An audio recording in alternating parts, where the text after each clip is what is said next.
Just packing for my vacation to Europe.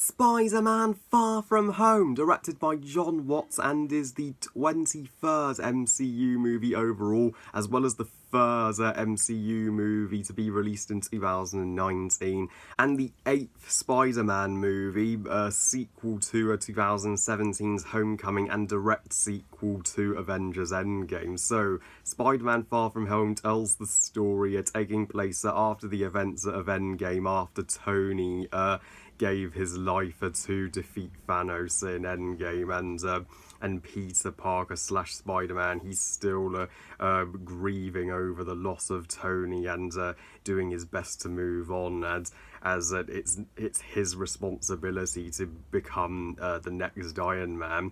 And when him and his schoolmates go on a trip to Europe, Nick Fury recruits Peter to team up with Mysterio to defeat the Eternals, these beings who can take the form of water, and to protect various cities throughout Europe. And yeah, we finally have a Spider-Man movie to take place outside of New York. And now, Far From Home was by far my least anticipated MCU movie of 2019. I mean, since I'm one of those people in the minority that still had a good time with Homecoming on the whole, but felt like it wasn't the masterpiece that I wanted it to be. To be honest, I'd rather an Into the Spider-Verse sequel than a Homecoming sequel. Now that I finally got the chance to see Far From Home, was I justified to be cautious? The answer: I'm afraid so. Don't get me wrong, Far From Home is by no means a disaster of a movie, nor is it the worst Spider-Man movie. That would still be The Amazing Spider-Man 2, but this is for sure one of my least favourite Spider-Man movies, and by far the weakest MCU movie of 2019.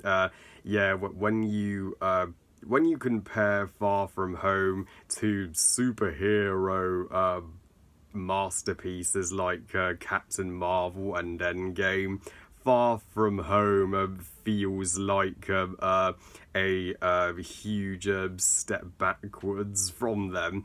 But first, on with the positives and the likeable qualities to Far From Home. Yeah, Tom Holland, you have still got it as Peter Parker slash Spider-Man.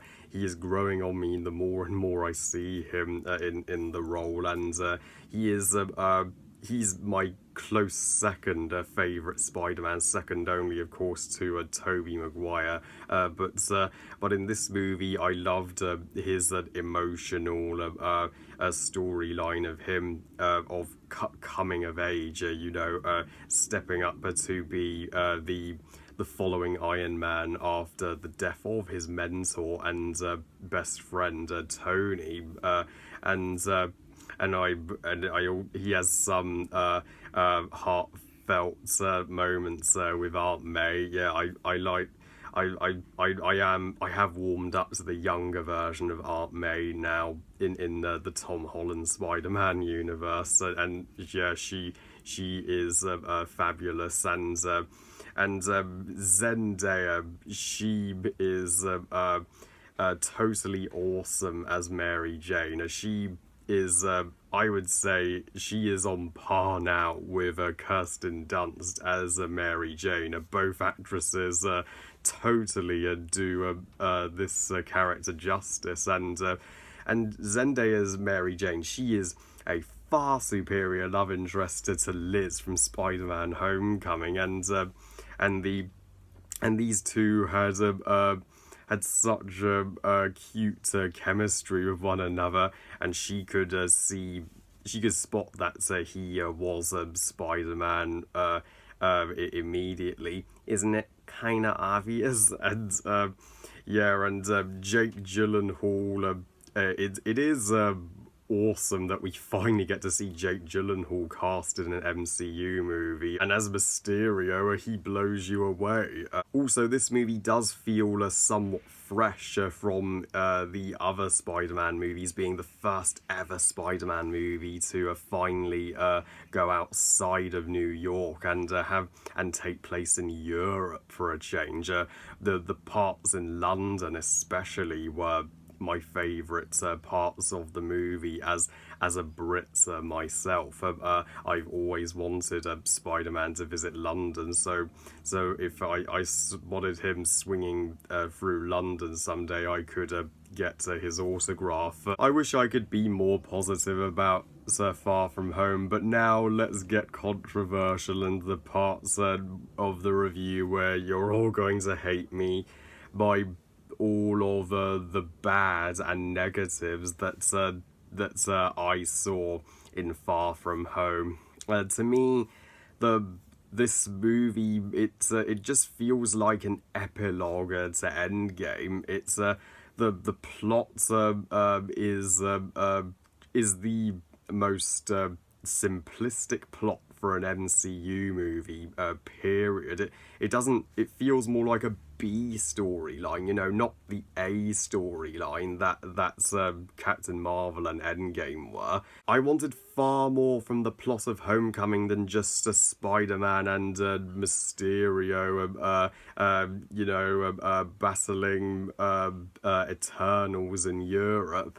And that's, for the most part, all you get in this movie. And the Eternals themselves are painfully underwhelming villains, far weaker than great MCU villains like the Kree in Captain Marvel or Thanos in Endgame.